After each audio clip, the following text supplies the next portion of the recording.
Well, welcome everybody. Just checking the tech's working and we are going live right now.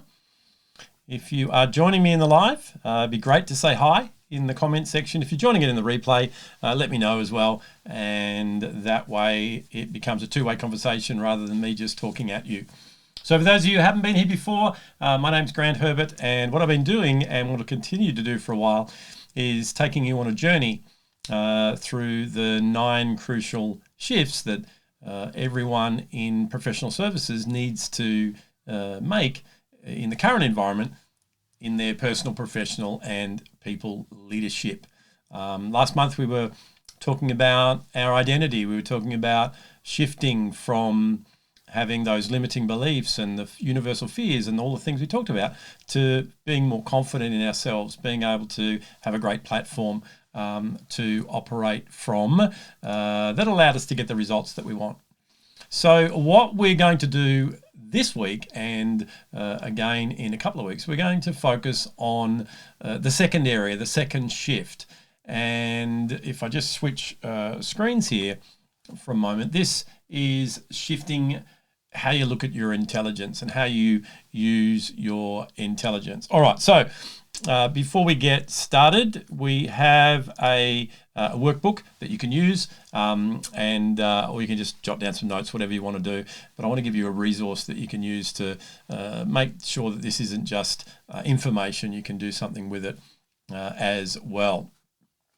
And if you look in the LinkedIn, in the comments in this event and in the description of this event, there's a link. And if you have some challenge finding it, just drop me a comment and I will give it to you as well. All right, so let's jump in. I just want to give you a bit of an overview here. We're not going to be here for a long time, but I'm going to hopefully inspire you to do something about this area of your personal leadership.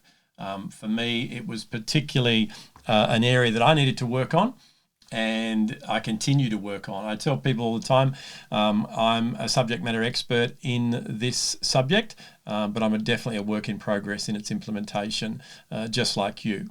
All right, so what is this shift all about? So this shift is about going from singular intelligence, where we just look at our cognitive intelligence, our technical ability, our knowledge and ability to be able to use that knowledge, to our multiple intelligence. And as a human being, which is what you are a multifaceted being. You have multiple intelligences that you can call on. And in particular, what we want to talk about here is shifting from, as I said, just concerned about your cognitive intelligence, which can definitely get you a certain distance down the track, to your emotional intelligence.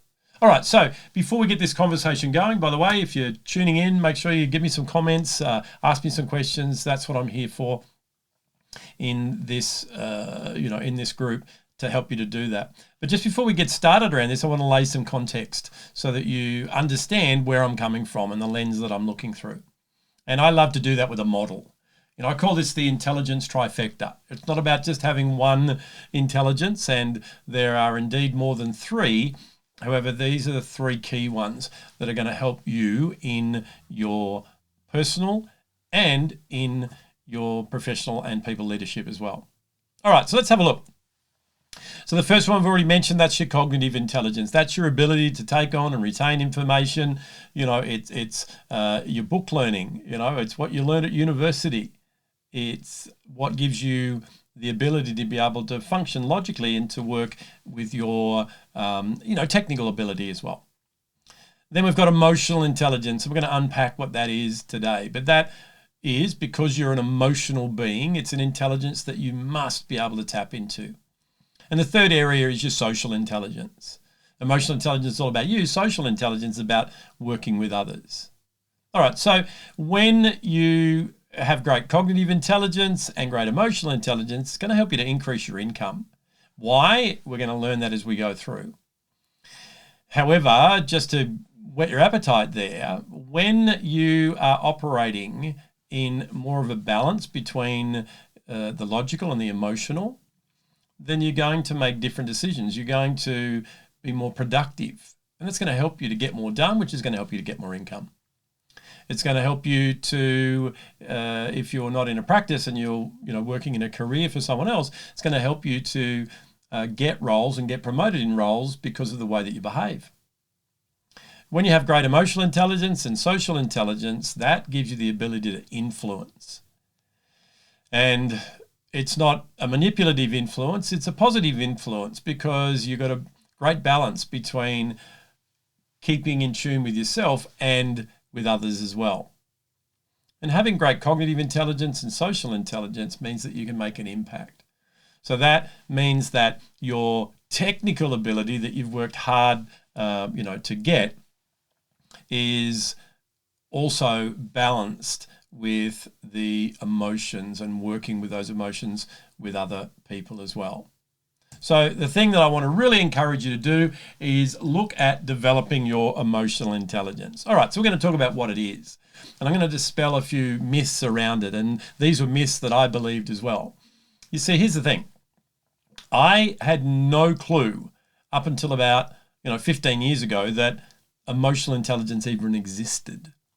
I hadn't even read Daniel Goleman's book, Emotional Intelligence, and a lot of people had. I didn't know what it was, but what I did know, once I found out what it was, is that during my military and my corporate career, I didn't have any, and I didn't display any. And it was the missing element for me to be able to enjoy what I was doing a lot more, and for the people around me to enjoy me being around as well. And I want to be really vulnerable, as I always am with you, because I want to help you, right? You see, the key elements that we have a challenge with around the world in professional services right now is attraction and retention of great people and talent, and stress and burnout. And this area of emotional intelligence is, in my experience and opinion, the key element that goes a long way to solving both of those. Okay, so here's what I know. You can significantly reduce your conflict and stress by developing your emotional intelligence. You see, you and I are in constant conflict. There's a couple of types of conflict that I want to talk about here. There's the internal conflict that you have with yourself, and we talked about that in identity. But then there's the conflict that you have with others, whether it's, people at home, people at work, people who work with you, people who are your clients, suppliers, whatever it is. There's plenty of opportunity for conflict, and that can take a toll. The other challenge is where we react to things emotionally. These can cause a big energy drain. Right? When we navigate our emotions in an unhealthy way, it saps energy. And it also is a big contributor to chronic distress. One of the reasons why I do the work that I do is the high incidence of distress to the point of mental illness in professional services. So that's why I'm very passionate about this topic in particular. All right, so let me give you the good news. You didn't come here to feel bad, but I wanted to get your attention so that you do something about it. You can do things differently. You can, instead of conflict, with great emotional intelligence, you can work on mutual understanding. So it's not about just you, it's about being able to understand others. And to do that, you need these emotional intelligence skills, where instead of reacting, you can have measured responses. So you go in as a peacekeeping rather than on the offensive. And instead of being sapped of energy, you can have sustained performance. And as you know, that's the key area that I work in, as in the coaching I do, is a sustainable performance coach. It's not about high performance all the time. It's about sustainable performance. And to do that, you need to be able to have your emotions and navigate them in a healthy way. And this leads to you being unflappable. Now, unflappable is one of my most favorite words in the dictionary. And when I first used the word, I thought, I wonder if that's a real word, and it is. But what it really means is that stuff still goes on around you, but it doesn't bother you as much. It doesn't have that same effect on you as what it may be having right now. And it means then that you can respond in a more appropriate way, which is going to give you a different kind of result. And to do that, as I said, you need to develop your emotional intelligence. Now, what I want to do today, as I said, I want to make sure that I introduce you to what this is. I want to give you a little bit of an awareness around it and give you some things to think about as well. What I'm going to do in a couple of weeks is I'm going to dedicate the live to building one of the most important, or I believe the most important competency of emotional intelligence. So what is this thing called emotional intelligence? Well, here's the definition. Emotional intelligence is the ability to be aware of your emotions in the moment, and then to use that information to manage your responses. So let me just break that down for you. And I've put the key words there in a different color, in the orange. So the first thing is that it's an ability, and it's an ability to be aware. That's the first thing. All right. So the first thing, and I perhaps could have put the word ability, and I might do that after this in orange as well, because that's the key thing too. It's an ability. It's a set of learned skills. It's something you don't have that you can add to, right? It's something that you can increase. It's not a matter of, some people have got it, some people haven't. It's everybody has the ability, and it needs to be learned. So ability first to be aware of your emotions. And the key here, though, is in the moment. So right here, right now, what's the emotion that you're going through? And how is it affecting the way that you're thinking and behaving? Now, this is not something that we normally do, and I'm going to, introduce the reasons why we do this and how to do this as we go on. But it's key to be able to do that. But then, just like coming and learning this from me or any other thing that I teach you is only of value when you use it, that awareness is only of value when you do something with it as well. And as it says, and then to use that information to manage your responses. Now, you may have heard, even me years ago, if you've been around with me for a while, you've heard many gurus in emotional intelligence tell you to manage your emotions. And I'm going to help you to understand why that's the worst thing that you can do. But what you do need to do is manage your responses. All right, so let's have a look at emotional intelligence. So as I said, we need to work on our emotional intelligence and our social intelligence. And I work in both those areas. But what I want to do is just talk about emotional intelligence today. Because emotional intelligence is about you. It's about you navigating your emotions as an emotional being. It has two elements that we need to look at. The first element is self-awareness, right? Which is you being aware of what's going on for you in your emotions. And we'll go a little bit deeper in that. And then it has self-management. So the ability to be aware in the moment and then use that information to manage the response to that emotion. All right, and that coming together is called your EQ. So your IQ is your cognitive intelligence. Your EQ is your emotional intelligence quotient. Now, there are 13 competencies that we can learn and develop in emotional intelligence. There's 3 in the self-awareness quadrant and then 10 in the self-management quadrant. We're not going to go through all those today. I'm going to give you something which I've already given you in the workbook to see what those competencies are and give you an ability to see where you're up to with each of those. And then from there, ask me questions, ask me for resources, etc. And there's opportunities for me to help you to develop those competencies as well. All right, so just to wrap this up and get to that point, I really want to give you 5 key concepts, ideas that you need to understand and grasp before you will do anything about your emotional intelligence. Okay, the first one is that emotions are relevant. A lot of times people are told, leave your emotions at home. You don't bring those to work, right? It's impossible. You are an emotional being. I am an emotional being. It's part of our makeup.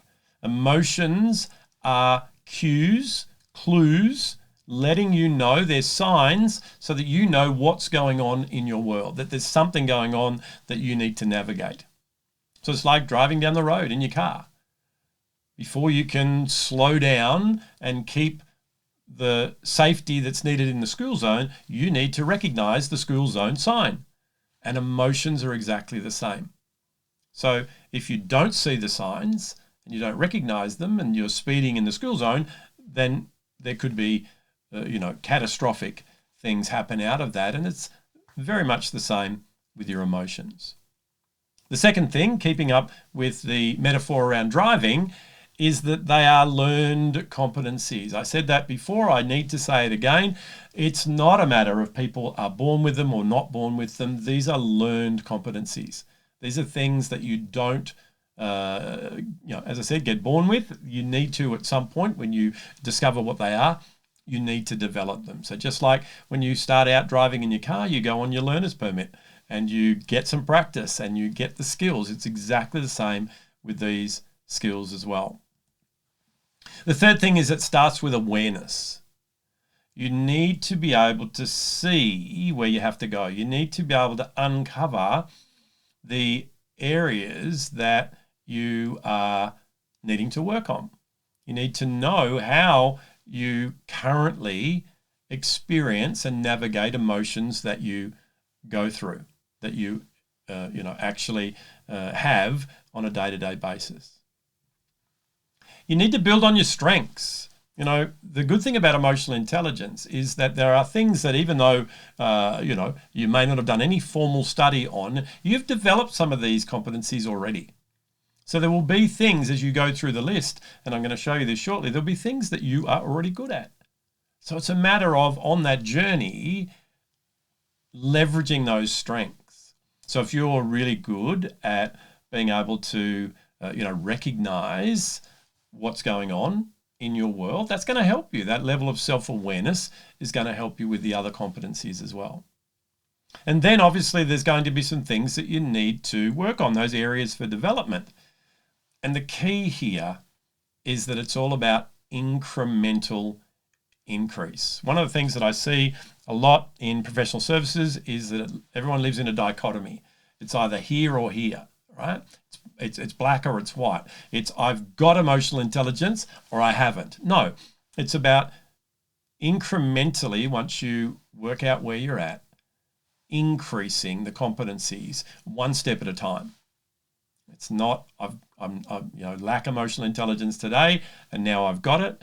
It's incremental increase. Just like when you go from the learner's permit, you then have had some practice in it, you develop some new skills, and you then go on to your Ps. It's the same thing.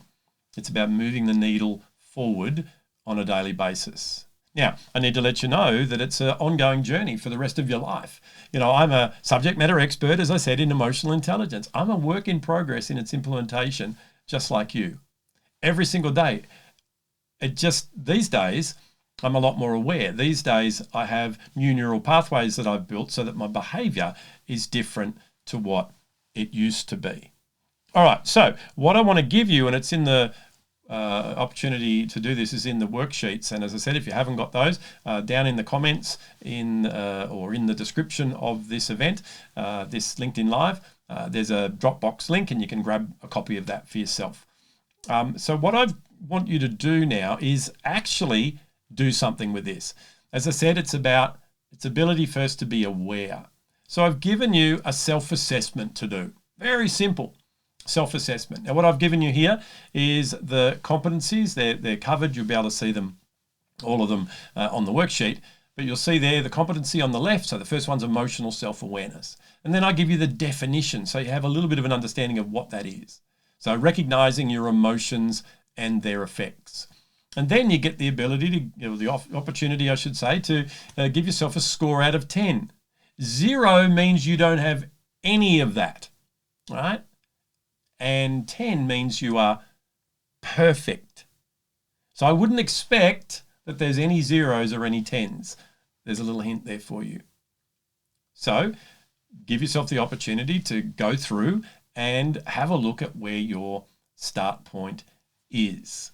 All right, so I just wanted to make sure that we open this conversation today and help you to understand that emotional intelligence is vitally important. Making that shift from just your technical skills, your cognitive intelligence, to emotional intelligence, and then indeed social intelligence, is going to help you to have much different relationships, much different success to what you're having right now. Now, there's a couple of things I want to leave you with. The first one I've given you a little bit of already, and that is, it's not about managing your emotions. It's about managing the response to the emotion.